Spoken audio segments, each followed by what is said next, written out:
Now, घूम फिर के अभी बात जो है, it has become about only the Congress and the BJP. I would say at this point, members who are listening to this should actually say we are sick and tired of this nonsense. We'd like to actually have a discussion which goes beyond the BJP and the Congress. And we'd like to talk.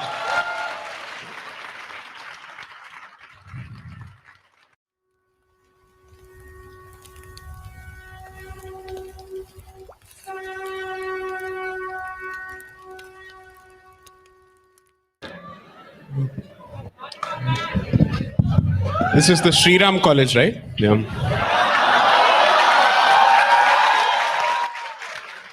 Jai Shri Ram. Right.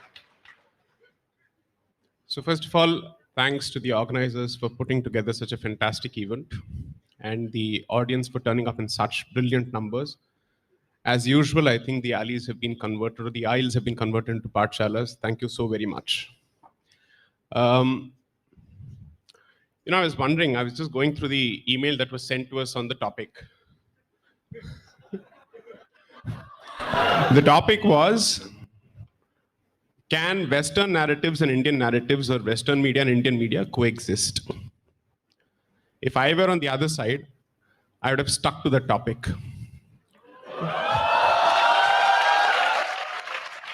This is a textbook instance of Aa Bail Mujhe Maar. You've opened the Pandora's box by speaking about freedom of speech, when instead the topic was slightly different. Good. Can of worms has been opened, so let the floodgates open. Now, we are being told that free speech in this country is almost on the verge of extinction. So Anand rightly pointed out the First Amendment to the Constitution. So I'll explain the backdrop to it. So Mr. Nehru seriously was interested in pushing his land reforms agenda. I'm not on the question of whether it was right or wrong. I'm just saying that he had a certain policy initiative which he wanted pushed. You know who was actually raising the red flag to his initiative? The ones who raised the red flag always, the communists. Okay?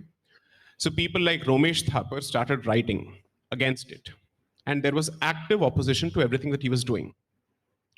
Courts were overturning his judgments, or rather his initiatives through judgments. So two consequences happened simultaneously around that particular period, which till date affect the Constitution. The first is the introduction of severe limitations on free speech. The second is the introduction of the 9th schedule to the Constitution, which effectively protects all those land reform legislations from any kind of constitutional challenge.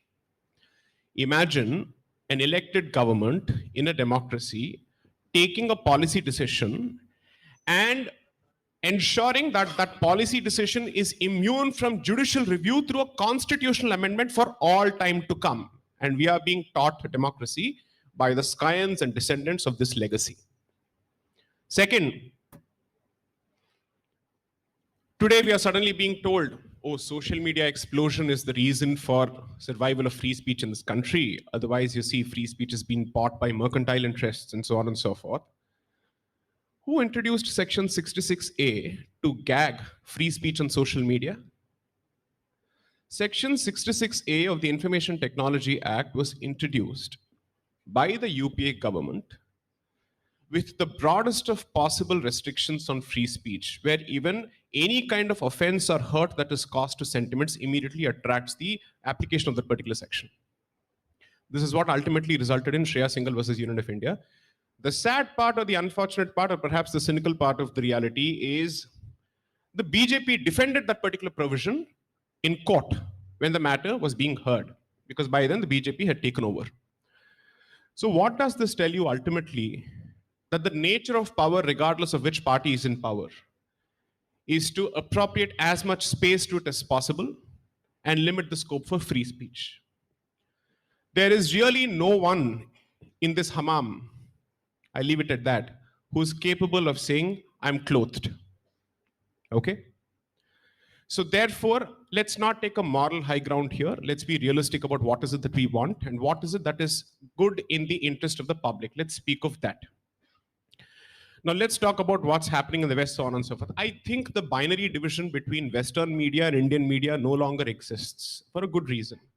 Because it's not a question of who's from the West and who's from India. It's a question for who's batting for Indian interests. That is what ultimately matters.